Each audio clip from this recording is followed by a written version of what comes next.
오늘의 말씀은 사사기 18장 1절부터 20절까지 말씀입니다. 그때에 이스라엘에 왕이 없었고 단지파는 그때에 거주할 기업의 땅을 구하는 중이었으니 이는 그들이 이스라엘 지파 중에서 그때까지 기업을 분배받지 못하였습니다.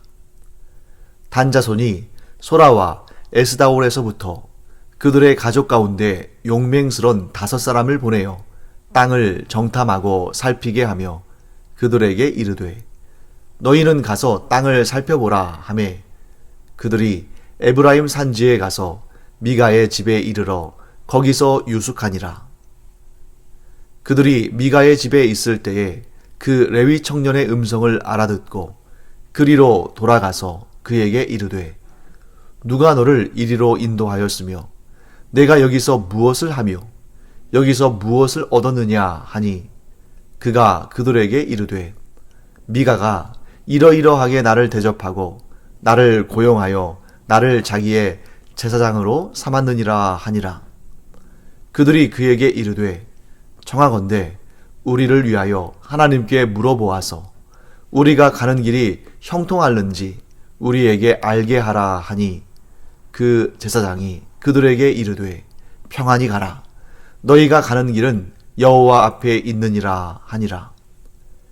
이에 5사람이 떠나 라이스에 이르러 거기 있는 백성을 본즉 염려 없이 거주하며 시돈 사람들이 사는 것처럼 평온하며 안전하니 그 땅에는 부족한 것이 없으며 불을 누리며 시돈 사람들과 거리가 멀고 어떤 사람과도 상종하지 아니함이라.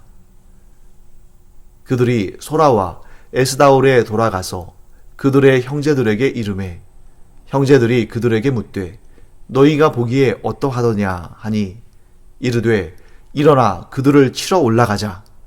우리가 그 땅을 본즉 매우 좋더라. 너희는 가만히 있느냐?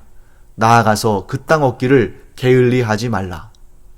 너희가 가면 평화로운 백성을 만날 것이요 그 땅은 넓고 그곳에는 세상에 있는 것이 하나도 부족함이 없느니라. 하나님이 그 땅을 너희 손에 넘겨주셨느니라 하는지라. 단지파의 가족 중 600명이 무기를 지니고 소라와 에스다올에서 출발하여 올라가서 유다에 있는 기럇 여아림에 진치니 그러므로 그곳 이름이 오늘까지 마하네 다니며 그곳은 기럇 여아림 뒤에 있더라. 무리가 거기서 떠나 에브라임 산지 미가의 집에 이르니라. 전에 라이스 땅을 정탐하러 갔던 5사람이 그 형제들에게 말하여 이르되 이 집에 에봇과 드라빔과 새긴 신상과 부어 만든 신상이 있는 줄을 너희가 아느냐? 그런즉 이제 너희는 마땅히 행할 것을 생각하라 하고 5사람이 그쪽으로 향하여 그 청년 레위 사람의 집 곧 미가의 집에 이르러 그에게 문안하고 단자손 600명은 무기를 지니고 문 입구에 서니라. 그 땅을 정탐하러 갔던 5사람이 그리로 들어가서 새긴 신상과 에봇과 드라빔과 부어 만든 신상을 가져갈 때에 그 제사장은 무기를 지닌 600명과 함께 문 입구에 섰더니 그 5사람이 미가의 집에 들어가서 그 새긴 신상과 에봇과 드라빔과 부어 만든 신상을 가지고 나오매 그 제사장이 그들에게 묻되 너희가 무엇을 하느냐 하니 그들이 그에게 이르되 잠잠하라. 내 손을 입에 대라. 우리와 함께 가서 우리의 아버지와 제사장이 되라. 내가 한 사람의 집에 제사장이 되는 것과 이스라엘의 한 지파 한 족속의 제사장이 되는 것 중에서 어느 것이 낫겠느냐 하는지라. 그 제사장이 마음에 기뻐하여 에봇과 드라빔과 새긴 우상을 받아가지고 그 백성 가운데로 들어가니라. 네, 오늘 우리가 읽은 사사기 18장은 그때에 이스라엘에 왕이 없었고 라는 말씀으로 시작합니다. 자, 이 말씀은 우리가 어제도 잠깐 살펴봤습니다만 이스라엘의 정치적 상태를 설명하는 말이라기보다는 이스라엘의 영적 상태를 설명하는 말이라고 볼 수 있습니다. 그리고 또 연이어서 이렇게 말씀하고 있죠. 단지파는 그때에 거주할 기업의 땅을 구하는 중이었으니 이는 그들이 이스라엘 지파 중에서 그때까지 기업을 분배받지 못하였음이라. 이렇게 기록되어 있습니다. 그런데 이것은 좀 역사적인 그런 사실관계를 따져볼 필요가 있죠. 자, 12지파에게, 레위지파를 제외한 12지파에게, 그때 이제 레위지파를 제외했는데 어떻게 12지파가 되냐, 이런 의문이 생길 수 있죠. 네, 우리가 지난번에도 살펴봤습니다만 레위지파를 제외했을 때 12지파가 되는 것은 야곱의 아들들은 12명인데 그러면 레위지파를 제외하면 11지파가 되어야 되는데 땅을 분배받은 지파가 12지파인 이유는 요셉, 11번째 아들인 요셉을 요셉 지파로 한 몫을 준 게 아니라 하나님께서 요셉 지파에게는 두 몫을 주셨죠. 그 요셉으로 인해서 이스라엘, 즉 야곱의 후손들이 살아날 수 있었으니까요. 그래서 11번째 아들인 요셉 지파를 두 몫으로 해서 에브라임 지파와 또 므낫세 지파 이렇게 됐기 때문에 그래서 총 13지파가 되는 것이고 그 중에 레위 지파가 빠졌기 때문에 12지파가 땅을 기업으로 분배받는 것입니다. 그러니까 에브라임 지파와 므낫세 지파는 사실 자기의 삼촌들하고 땅을 분배받은 거라고 볼 수도 있는 거죠. 자, 그런데 그러면 이 단지파는 지금 이 말씀, 이 사사기의 기록은 사사시대 아닙니까?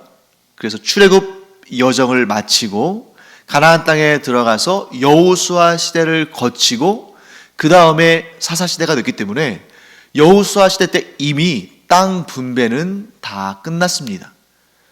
그러니까 단지파도 땅을 분배받았어요.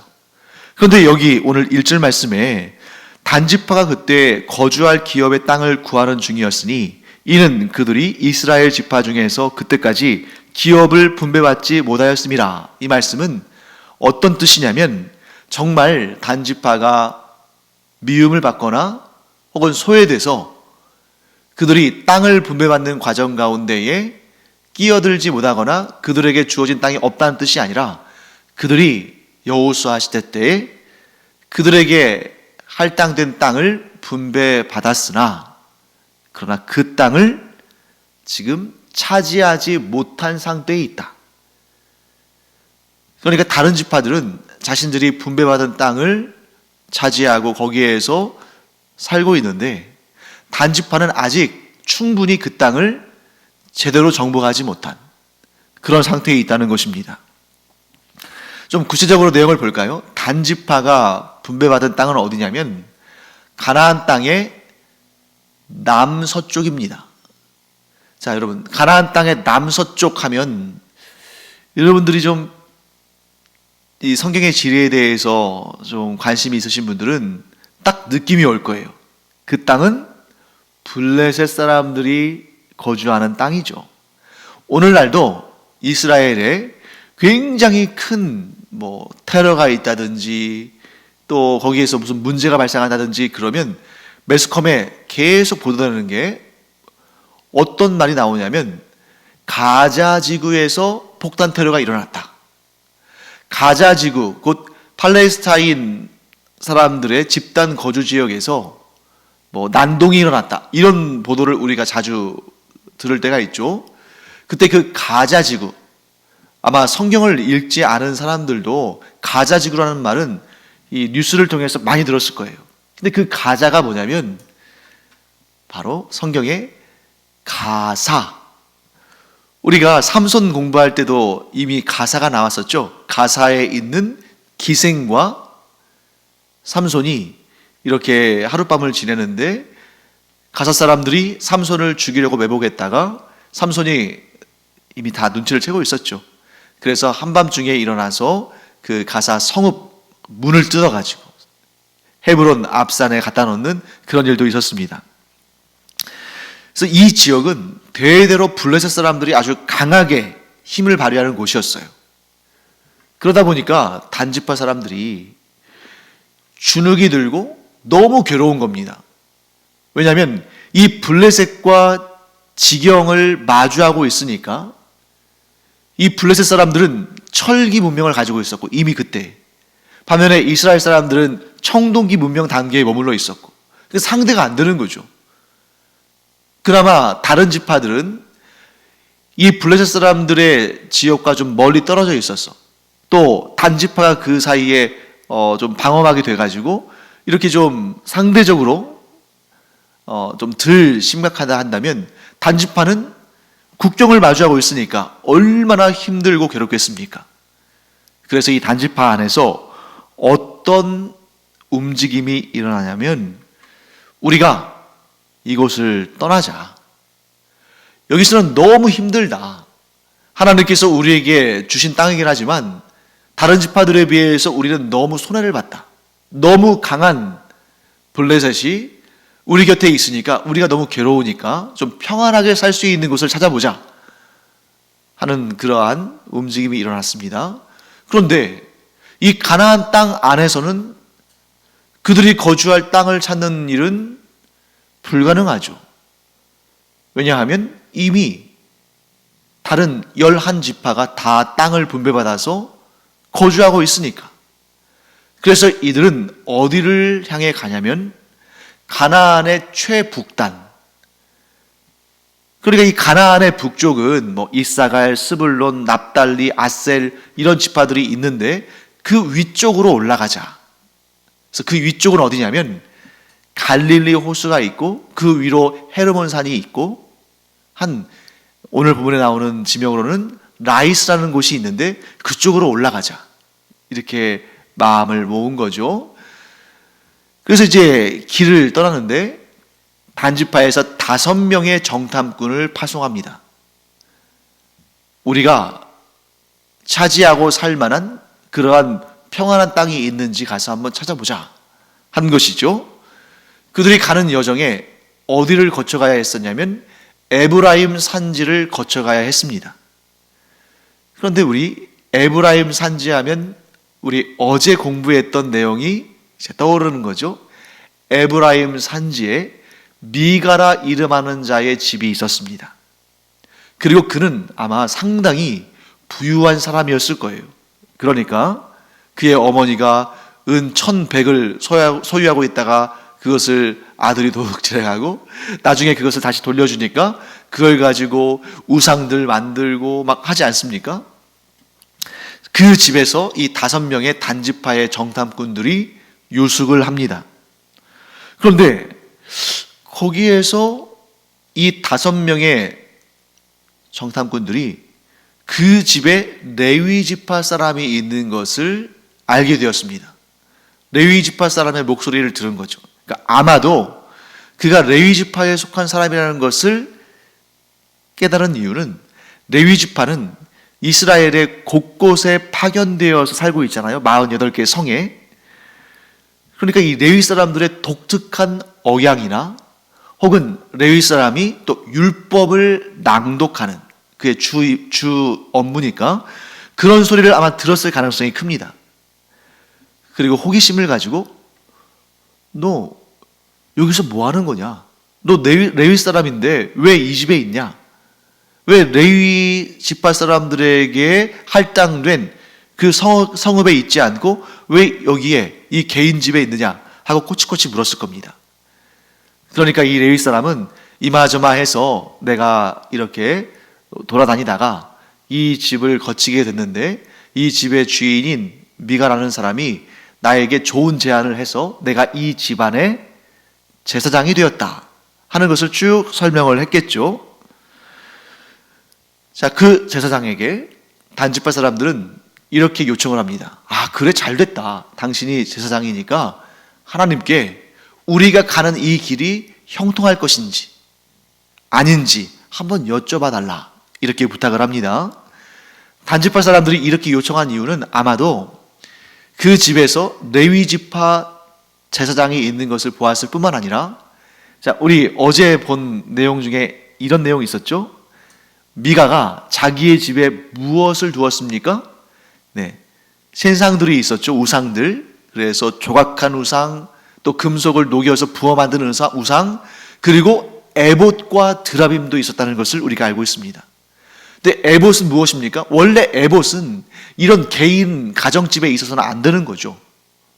성막에 있거나 나중에 성전이 건축되면 성전에 있어서 대제사장이 그 에봇을 입고 하나님을 섬기고 또 판결하고 하는 그러한 것인데 이 집에 있는 겁니다. 그러니까 에봇도 있고 나름대로 제사장도 있으니까 우리의 길에 대해서 하나님께서 이 길을 형통하게 여실 것인지 아니면 막으실 것인지 좀 알려달라, 하나님의 뜻을 여쭈어 달라 하고 부탁한 것입니다. 그래서 에봇 앞에는 흉패가 있죠. 그리고 그 흉패 옆에는 주머니가 있어서 그 안에 공간이 있고 그 공간 안에 우림과 둠밈이라는 하나님의 뜻을 여쭙는 두 개의 돌이 들어가 있습니다. 그래서 전에도 좀 설명을 드렸습니다만 정확한 크기와 모양은 색깔 이런 것들은 우리가 지금 현재는 알 수 없지만 아마도 두 개의 같은 모양과 같은 재질과 같은 크기와 같은 무게의 돌이 들어있어서 이 대제사장이 거기에 손을 넣었을 때 촉감으로는 알 수 없는 어떤 것이 무엇인지, 어떤 것이 우림이고 어떤 것이 둠밈인지 알 수 없는 그런 돌이 들어있는데 아마도 색깔이 달랐겠죠. 하나는 어두운 색, 하나는 밝은 색. 그래서 하나님의 뜻을 여쭌 다음에 그 중에 하나를 꺼내서 예를 들어서 밝은 색이면 yes, 어두운 색이면 no, 이런 식으로 하나님의 뜻을 여쭙는 그러한 도구가 에봇 위에 부착되는 거죠. 그렇게 해서 이 레위 지파 이 제사장은 뭐라고 말하냐면 너희들 그 길을 하나님께서 형통하게 여실 것이니까 걱정하지 말고 가라, 이렇게 얘기합니다. 그 길이 형통할 것이다. 이게 과연 하나님께서 주신 답일까요? 물론 그럴 수도 있겠습니다만 저는 아닐 것이라고 생각합니다. 왜냐하면 이 레위인 제사장은 한 가정의 제사장인데 그나마도 불법적으로 세워진 거죠. 왜냐하면 제사장은 오직 하나님만 세우실 수 있고 또한 제사장의 직분은 하나님께서 임명하시는 그런 일인데 지금 이 레위인 제사장은 한 가정에 미가가 자기 집안의 제사장이 되어달라고 부탁해서 스스로 세운, 사람이 세운 제사장 아닙니까? 그러니까 이건 공식적인 제사장이 아닌 거죠. 그러니까 하나님께서 그에게 하나님의 뜻을 말씀하지 않으셨을 겁니다. 자기의 생각, 자기의 판단, 자기의 결정인 것이죠.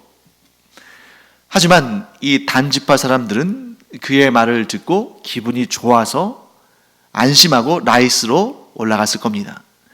자, 라이스는 어디냐면 가나안 땅의 최북단에 있는 성읍이고 그 땅은 원래 이스라엘 사람들에게 배분된 땅이 아니라 시돈 사람들의 성읍이었습니다. 두로와 시돈이 이 가나안 땅에, 즉 이스라엘 땅의 북쪽에 있는 도시국가들이었어요. 그런데 시돈은 이 라이스 땅을 자신들의 소유로 삼고 있지만 좀 방치해둔 땅이었던 것 같아요. 간섭하지 않고 또 거리도 좀 있고 또 거기까지 행정력을 미치기가 좀 번거로웠든지 그 땅을 그냥 간섭하지 않고 놔뒀습니다. 그러니까 약간 자치구역처럼 된 거죠. 그러니까 시돈은 상당히 강한 세력이었습니다만 시돈이 그곳을 방치했고 상관하지 않으니까 이 단지파 사람들의 입장에서 보면 이게 식은죽 먹기인 거죠. 거기에다가 이 라이스 땅은 북쪽으로 산지가 형성되어 있어서 그 산지 넘어서는 아람이라는 강한 나라가 있었는데 그 나라가 이곳을 쳐들어오려면 그 산지, 험한 산지를 넘어야 했기 때문에 상대적으로 천연의 요새가 있는 안전한 지역이었습니다. 그래, 이런 땅이 바로 우리가 구하던 땅이지. 시돈으로부터도 방치됐고 아람으로부터도 산이 막아주고 있는 그런 땅인데다가 그 땅 사람들은 그런 천연의 요새 가운데 있으니까 주변 사람들과의 관계도 적고 그들과 싸울 때에 주변에서 누가 도와주러 오는 사람도 없고, 또 오랜 기간 동안에 전쟁을 경험하지 않은 사람들이기 때문에 잘 싸울 줄도 모르고, 그래, 이 5명의 정탐꾼은 여기가 바로 우리가 차지하고 쉽게 차지하고 평안히 거할 수 있는 곳이구나 하는 그런 판단을 합니다. 그리고 다시 단지파의 거주지로 돌아갑니다. 그리고 그들에게 이렇게 말하죠. 야, 거기는 정말 좋은 곳이야. 정말 우리가 평안히 지낼 수 있는 곳이야.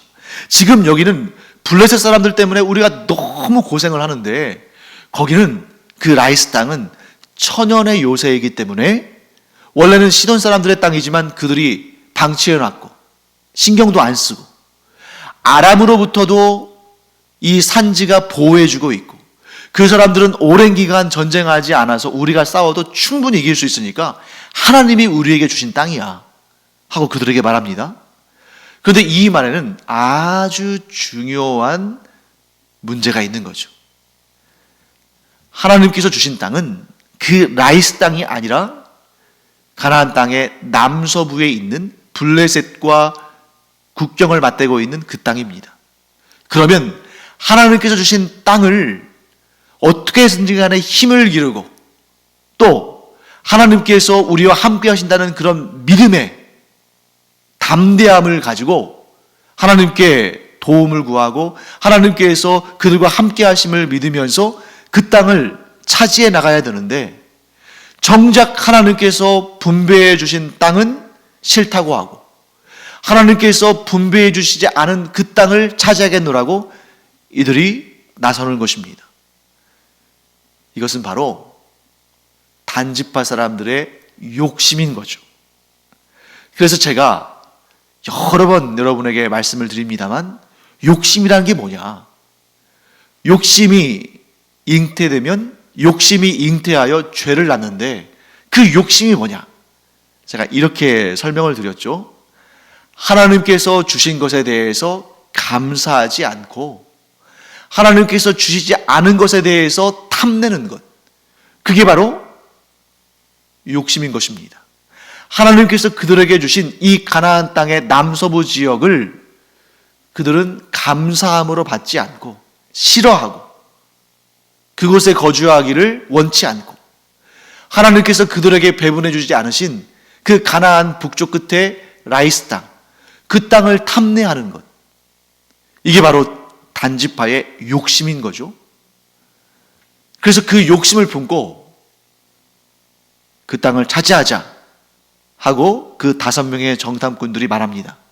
그런데 그 땅을 차지하기 위해서 떠나는 사람들을 보면 이 5명의 정탐꾼의 인도함을 받아서 그들이 길을 아니까 출발한 사람들이 600명이라고 기록되어 있어요. 600명의 사람들이 그 라이스를 차지하기 위해서 출발합니다. 그런데 여러분 잘 생각해 보시죠. 600명이라는 숫자는 하나의 지파로 따지고 봤을 때는 굉장히 적은 수입니다. 왜냐하면 하나의 지파가 보통은 수십만 명이거든요. 수십만 명 중에서 600명이다 하는 것은 굉장히 적은 숫자잖아요. 그래서 이렇게 저는 해석을 합니다. 이 욕심을 낸 5명의 정탐꾼의 말을 듣고 역시 같이 욕심을 낸 사람들이 600명이다. 물론 실제로는 600명보다 더 됐을 수도 있습니다. 왜냐하면 보통 이제 이스라엘 사람들이 사람 수를 계수할 때는 전쟁터에 나갈 만한 사람들, 곧 20세에서 60세 사이에 성인 남성만을 말하기 때문이죠. 어쨌든 그렇다 할지라도 이 단지파 사람들 중에 아주 일부만 그 라이스 땅을 차지하기 위해서 출발합니다. 그리고 이번에도 그들이 가는 길에 어디를 들릅니까? 에브라임 산지에 미가의 집에 들릅니다.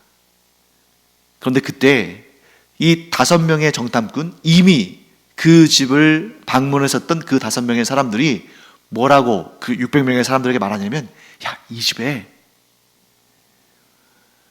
조각한 신상, 금속을 녹여서 부어 만든 신상, 거기다가 에봇과 드라빔도 있고 제사장도 있어. 그러니까 너희는 이 집을 어떻게 할지를 잘 생각해봐라. 자, 이게 얼마나 교묘하고 교활한 말입니까? 야, 그것을 들어가서 훔치자, 이렇게 말할 수도 있겠습니다만 그건 너무 좀, 그러니까 이렇게 말하는 거죠. 이 집에 이런 좋은 것이 있는데 너희들 어떻게 할 거야? 너희 어떻게 할지 알지? 이렇게 말하는 거죠. 그 얘기는 뭡니까? 그 훔쳐가자는 거죠. 그래서 이 5명의 정탐꾼이 이제 이미 안면을 텄으니까 그 레위인 제사장과, 그래서 그 집에 들어가서 인사한 다음에 주섬주섬 그 우상들과 에봇과 드라빔을 막 챙기는 거예요. 그 모습을 보면서 이 레위인 제사장이 아마 그때 그 집에는 미가와 그의 가족들은 없었나 보죠. 그러니까 이제 제사장이 그 모습을 보면서 야, 당신들 뭐합니까? 왜 그럽니까? 그러니까 이 5명의 정탐꾼과 이 600명의 단지파 사람들이 으름장을 놓는 거죠. 협박을 하는 겁니다. 그들이 칼을 차고 미가의 집 문 앞에 서 있는 것만으로도 얼마나 위협적입니까? 근데 뭐라고 하냐면, 잘 생각해봐라. 네가 한 가정, 한 집안의 제사장이 되는 것과 우리와 같이 한 지파, 나아가서 한 족속을 이룰 만한 이러한 집단의 제사장이 되는 것과 어느 것이 더 낫겠느냐? 그때까지만 하더라도 막 그 우상들과 에봇과 드라빔을 훔치는 모습 보면서 막 황당하고 막 화가 나고 했던 이 레위인 제사장이 들어보니까 솔깃하거든요. 그래, 기왕에 제사장이 되는 김에, 아니 이 한 가정을 위한 제사장이 되는 것보다 한 지파, 많은 사람들의 영적인 지도자, 제사장이 되는 것이 훨씬 더 영광스럽고 훨씬 더 유익한 일 아닐까? 나한테 주어지는 것도 많겠지? 그러면서 이 단지파 사람들을 따라 나서기로 결정한 것입니다. 자, 이 사건을 통해서 우리는 몇 가지 문제점들을 발견하게 됩니다. 하나님께서 이런 역사들을 보여주실 때, 이런 이야기를 우리에게 들려주실 때는 그냥 재미로 들어라, 혹은 이런 일이 있었다는 것은 알고 있어라, 이런 차원에서 주시는 것이 아니라 이 사사기의 2부, 곧 후반부에 있는 17장부터 21장까지는 이 문제들 속에, 이러한 역사들 속에 있는 문제들을 너희들이 잘 깨닫고, 너희들은 이런 죄를, 이런 욕심을 부리지 말고 이런 죄를 짓지 말라고 하나님께서 우리에게 알려주시는 거죠. 어떤 문제가 있는가? 크게 우리 2가지 문제를 볼 수 있습니다. 첫째, 한 번 잘못된 길로 들어서면 계속 잘못된 길로 갈 수 있다. 그렇기 때문에 처음부터 잘못된 길로 가려는 그런 마음을 품지 말아라. 올바른 길로 가는 자가 하나님 앞에서 복된 자고, 잘못된 선택은 반드시 또 다른 잘못된 선택으로 이어지게 돼 있다 하는 걸 보여주는 거죠. 자, 이 레위인 제사장, 베들레헴에서 떠돌다가 에브라임 산지의 미가의 집에 왔습니다. 거기에서 미가의 요청을 받아서 그 집안의 제사장이 되었어요. 그것은 하나님의 뜻이 아닙니다. 제사장은 온전히 하나님만을 위해서 섬기고 하나님께서 세우셔야 되고 하나님께 속한 자입니다. 그런데 한 개인의 집안에 자기의 필요를 채워주고 자기를 먹여주고 재워주니까 그 집안을 위한 제사장, 즉 하나님을 위한 것이 아니라 그 집안을 위한 일을 하는 것, 하나님께서 기뻐하지 않으시는 거죠. 그러니까 이미 그때부터 잘못된 겁니다. 그런데 이제 더 큰 악으로 점점 커져가고 점점 더 번져가는 거죠. 그러니까 악한 일은 아예 처음에 시작하지 않는 것이 좋은 것이다 하는 것을 말씀합니다. 두 번째는 이런 교훈이죠. 욕심은 또 다른 욕심을 불러일으키고, 욕심장애는 또 다른 욕심장애들과 함께 힘을 합하고, 그러다 보면 결국 하나님께 회개할 단계를 지나서서 욕심을 잉태하고, 그 욕심이 또 죄를 잉태하고, 그 죄는 하나님께 돌이킬 수 있는 그러한 마음과 그러한 가능성을 없애버리는 그러한 너무 안타까운 상황을 가져온다는 것입니다. 이 모든 일들이 무엇에서부터 비롯됐어요? 욕심을 품에서부터. 그래서 하나님께서 주신 것에 대해서 감사하지 못하고, 하나님께서 주신 직분을 감당하지 않고, 하나님께서 주시지 않은 것들에 대해서 욕심내고, 그것이 점점 커져가면서 하나님 앞에 죄를 짓는 이런 안타까운 모습이 사사기를 대표하는 모습으로 우리 앞에 펼쳐져 있는 것입니다.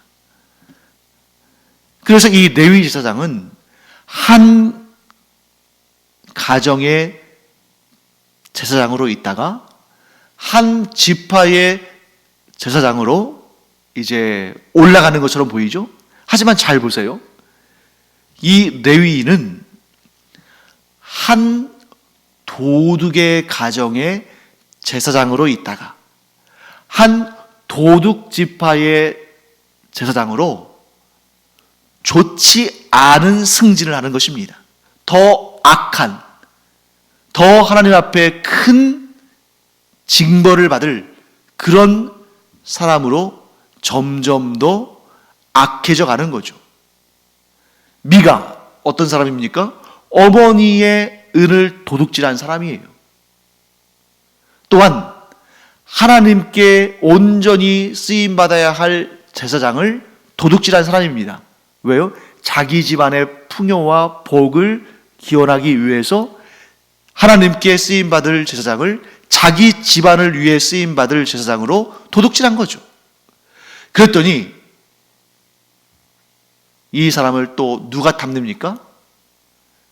평안히 사는, 자기들 땅에서 자기들의 삶을 평안히 살고 있는 라이스를 도둑질하는, 하나님께서 주시지 않은 그 땅을 도둑질하는 이 단지파 사람들의, 도둑지파 사람들의 제사장이 되는 안타까운 일을 보게 되는 것입니다.